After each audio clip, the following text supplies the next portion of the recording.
Aujourd'hui, on va voir les engrenages. Les engrenages, c'est ces roues dentées là, et il faut savoir qu'en les assemblant entre eux, ils permettent d'augmenter ou de réduire la vitesse d'un axe. Donc ici, j'ai une roue et un capteur de couleur qui va permettre de calculer les rotations par minute de cette roue pour prouver ça. Donc on va commencer avec un moteur simple, donc directement relié à la roue. On a un engrenage ici, mais on voit qu'il n'est relié à aucun autre engrenage, donc les RPM de la roue vont être ceux du moteur. Et ils sont d'environ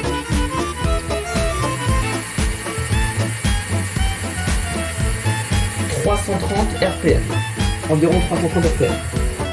Maintenant, en décalant donc le capteur et en ajoutant une petite roue comme ça, un petit engrenage comme ça, donc juste à côté du grand, donc là la vitesse va être fortement augmentée, puisque quand le grand fait un tour, bah, le petit en fera beaucoup plus, ce qui fait que les RPM vont aussi eux fortement augmenter et passer aux alentours de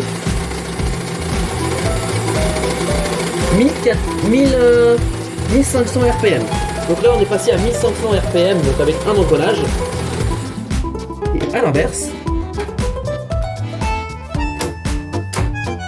en rajoutant une grande roue après un petit engrenage, donc là les RPM vont être fortement réduits pour être d'environ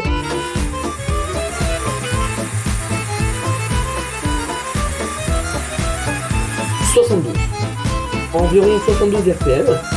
Donc ce qu'il faut retenir, c'est que pour augmenter la vitesse d'un axe, on met un grand engrenage, puis un petit. Et pour réduire la vitesse d'un axe, on met un petit engrenage, puis un grand.